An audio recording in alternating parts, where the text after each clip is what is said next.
ఓం శ్రీ మాత్రే నమః. ఛానల్లోకి స్వాగతమండి. సింహరాశి వారు పేదరికంతో కష్టాలు పాలు కావటానికి కారణం ఈ వస్తువులే. అలాగే డిసెంబర్ 4వ తేదీ పౌర్ణమి, ఈ ఒక్క వస్తువు ఎవరికి ఇవ్వకూడదు. అలాగే మనం ఎవరి దగ్గర కూడా తీసుకోకూడదు.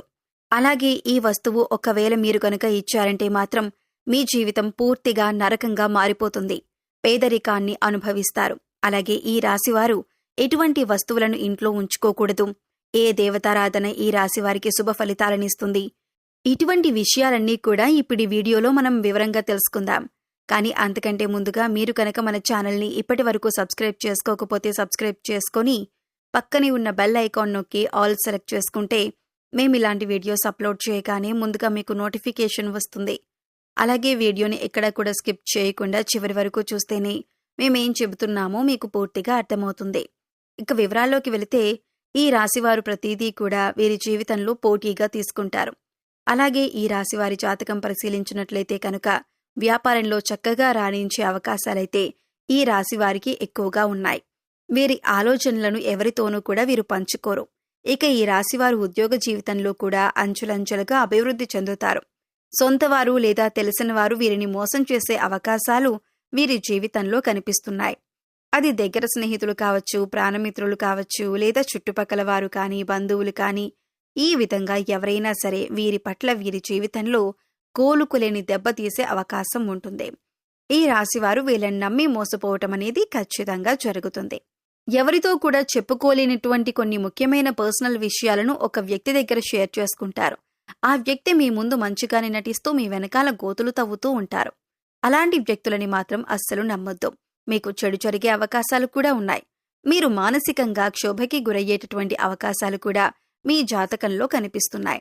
ఆ తర్వాత మీరు మీ యొక్క జీవితంలో వచ్చిన సమస్యలన్నింటినీ కూడా ఖచ్చితంగా మీరు పరిష్కారం కూడా కనుక్కుంటారు. సహనం కోల్పోకూడదు. ధైర్యంగా ముందుకు అడుగులు వేసి విజయం సాధించాలి. అలాంటి ధైర్యమే మీకుంది. ఇక ఈ రాశివారు అన్నింటిలో కూడా ముందే ఉంటారు. మీ యొక్క జీవిత భాగస్వామి అన్ని అంశాల్లో మీకు సపోర్ట్ చేస్తారు. అందువల్ల మీకు ఎక్కువగా అనుకూలమైన ఫలితాలు కనిపిస్తూ ఉంటాయి. ఇక మీ యొక్క వ్యాపార భాగస్వాముల వల్ల కొన్ని మనస్పర్ధలు వచ్చే అవకాశాలైతే ఈ సమయంలో ఎక్కువగా ఉన్నాయి. మీ కుటుంబ సభ్యులతో మీరు తగాదాలు పెట్టుకుంటారు. దానికి మీ యొక్క వ్యాపార భాగస్వాములే కారణం. కాబట్టి ఈ విషయంలో మీరు తగిన జాగ్రత్తలు తీసుకోవాల్సిన పరిస్థితి అయితే కనిపిస్తుంది. ఈ విధంగా ఈ రాశి వారి జాతకం ప్రకారం వీరి జీవితంలో కొన్ని మంచి ఫలితాలు ఉంటే మరికొన్ని చెడు ఫలితాలు కూడా ఉంటాయి. జీవితం అంటే ఎప్పుడూ సాఫీగా సాగదు. కొన్ని మంచి విషయాలు అలాగే కొన్ని చెడు విషయాలు జరుగుతూ ఉంటాయి.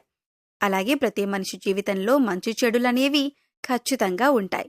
ఈ విధంగా అయితే ఈ రాశివారి జాతకంలో కూడా కనిపిస్తున్నాయి.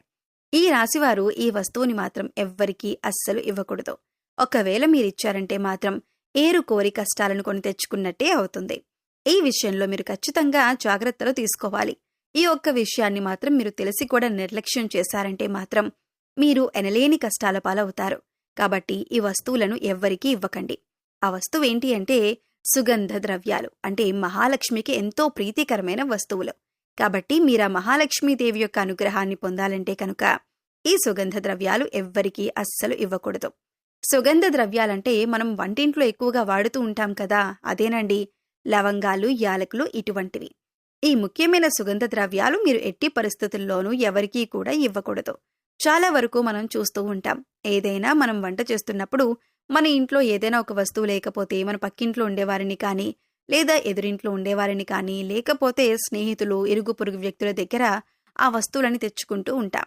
ఈ విధంగా కూడా మీరు ఈ యొక్క వస్తువులను అసలు ఎవరికీ కూడా ఇవ్వకూడదు.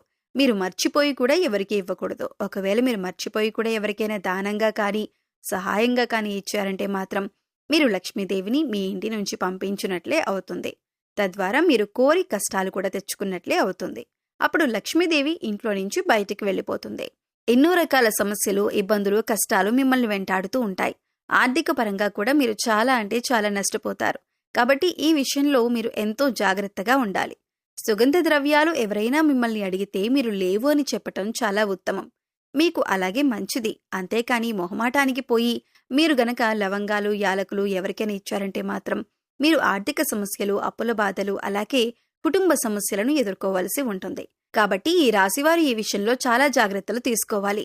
పగిలిపోయిన, విరిగిపోయిన దేవుని చిత్రపటాలు, చిరిగిపోయిన పాత బట్టలు, పగిలిపోయిన అద్దం, ఆగిపోయిన గడియారం ఇటువంటి వస్తువులు ఇంట్లో ఉండటం వల్ల నెగటివ్ ఎనర్జీ వస్తుంది. కాబట్టి ఇటువంటివి ఉంటే వెంటనే తీసి బయటపడేయండి. అలాగే కొంతమంది అల్మరాలో వస్తువులు తీస్తారు, ఆ తర్వాత వాటి తలుపులు వేయరు, జస్ట్ అలా తలుపు ముందుకు వేసి ఓపెన్ చేసి పెట్టేస్తారు. ఇలా కనుక చేస్తే నీళ్లు ఏ విధంగా అయితే చేతుల నుండి జారిపోతాయో ఆ విధంగా మీ డబ్బులనేవి ఖర్చయిపోతూ ఉంటాయి. సో అసలు అలా మీరు చేయకండి. అలా చేయటం వల్ల లక్ష్మీదేవి అనేది నివసించదు. అలాగే ఇంట్లో ఎప్పుడూ కూడా విరిగిపోయిన సోఫాలు, టేబుల్స్, చైర్స్ అస్సలు ఉంచకూడదు. అలా ఉంచటం వల్ల ఎప్పుడూ కూడా మీ ఇంట్లో దరిద్రాన్ని ఎక్కువగా చూస్తూ ఉంటారు.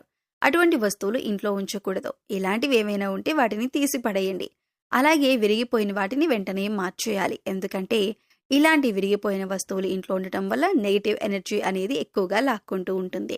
అందువల్ల మనకి ఇంట్లో ఎప్పుడూ ఏదో ఒక సమస్య వస్తూనే ఉంటుంది. మనం ఎటువంటి వాటి గురించి ఎక్కువగా ఆలోచించాం, కానీ వాటి వల్లనే ఇంట్లో నెగిటివ్ ఎనర్జీ అనేది ఎక్కువగా ఉంటుంది. సో విరిగిపోయినవి ఏవైనా ఉంటే వెంటనే వాటిని మార్చుకుంటే సరిపోతుంది. అలాగే ఆగిపోయిన గడియారం అనేది ఏదైతే ఉంటుందో అటువంటి గడియారాన్ని అస్సలు ఇంట్లో ఉంచకూడదు. వెంటనే వాటిని బాగు చేయించుకోవాలి. ఆగిపోయిన గడియారం అంటే సాక్షాత్తు మన లైఫ్ని మనం స్టాప్ చేసుకున్న వాళ్ళం అవుతాం. అలాగే మన ఇంటిని కూడా నీట్గా, ఎటువంటి బూజులు లేకుండా, దుర్వాసన లేకుండా పరిశుభ్రంగా ఉంచుకోవాలి. మేం చెప్పినటువంటి జాగ్రత్తలు కనుక మీరు తీసుకుంటే మీ ఇంట్లో మీకే తెలియకుండా ఎంతో ఎక్కువగా పాజిటివ్ వైబ్స్ అనేవి స్టార్ట్ అవుతాయి. తద్వారా మీ ఇంట్లో ఉన్న నెగిటివ్ ఎనర్జీ అనేది కూడా తగ్గిపోతుంది. అందుకని ఇంట్లో విరిగిపోయిన వస్తువులు కానీ, పగిలిపోయిన వస్తువులు కానీ, గాజు వస్తువులు కానీ, ఆగిపోయిన గడియారం కానీ ఇవన్నీ కూడా మీకు కొన్ని సూచనలు అనేవి ఇస్తూ ఉంటాయి. వాటి వల్ల నెగిటివ్ ఎనర్జీ అనేది వస్తుంది. అది మీరు గమనించండి. అలాగే సుగంధ ద్రవ్యాలు మాత్రం ఖచ్చితంగా ఎవ్వరికీ ఇవ్వకండి. అలాగే కొన్ని వస్తువులు ఉప్పు, చింతపండు, పచ్చిమిర్చి, నూనె ఇవన్నీ కూడా మీరు చేతికి మాత్రం అస్సలు ఇవ్వకూడదు. మరిన్ని యోగవంతమైన ఫలితాలు మీరు పొందటానికి మీకు వీలైనంతలో దాన ధర్మాలు చేయటానికి ప్రయత్నించండి. అలాగే గోసేవ చేయండి. మూగజీవాలకు, పశుపక్షాదులకు తాగటానికి నీరు, తినటానికి ఆహారాన్ని ఏర్పాటు చేస్తే గత జన్మలో మీరు తెలిసి తెలియక చేసిన పాపకర్మల యొక్క దుష్ఫలితాలు తొలగిపోతాయి. సో తెలుసుకున్నారు కదండి. మీరు డిసెంబర్ 4వ తేదీలోపు ఇప్పుడు చెప్పినటువంటి కొన్ని జాగ్రత్తలు కనుక పాటిస్తే మీకు రాబోయే రోజుల్లో అంతా శుభం జరుగుతుంది. మీ కష్టాలు మీరే తొలగించుకోవచ్చు. పేదరికం తొలగిపోతుంది. అలాగే ఎప్పుడూ కూడా మీ ఇష్టదైవ నామస్మరణ చేసుకుంటూ ఉండండి. ఖాళీ సమయంలో దైవనామస్మరణ చేసుకుంటూ ఉండటం వల్ల మీకు పాజిటివ్ ఎనర్జీ అనేది పెరుగుతుంది. ఎందుకంటే కలియుగంలో కేవలం దైవనామస్మరణ చేసినంత మాత్రాన ఎంతో పుణ్య ఫలితాన్ని పొందుతారని పండితులు వివరిస్తున్నారు. మరి ఈ వీడియో మీకు నచ్చినట్లయితే లైక్ చేయండి. మీ ఫ్రెండ్స్ అండ్ ఫ్యామిలీ మెంబర్స్లో సింహరాశి వారు ఉంటే వారితో షేర్ చేసుకోండి. అలాగే ఇప్పటివరకు మన ఛానల్ని కనుక సబ్స్క్రైబ్ చేసుకోకపోతే సబ్స్క్రైబ్ చేసుకొని పక్కనే ఉన్న బెల్ ఐకాన్ని నొక్కి ఆల్ సెలెక్ట్ చేసుకుంటే మేము ఇలాంటి వీడియోస్ అప్లోడ్ చేయగానే ముందుగా మీకు నోటిఫికేషన్ వస్తుంది. మరో చక్కటి వీడియోతో మళ్ళీ కలుద్దామండి. ఓం శ్రీ మాత్రే నమః.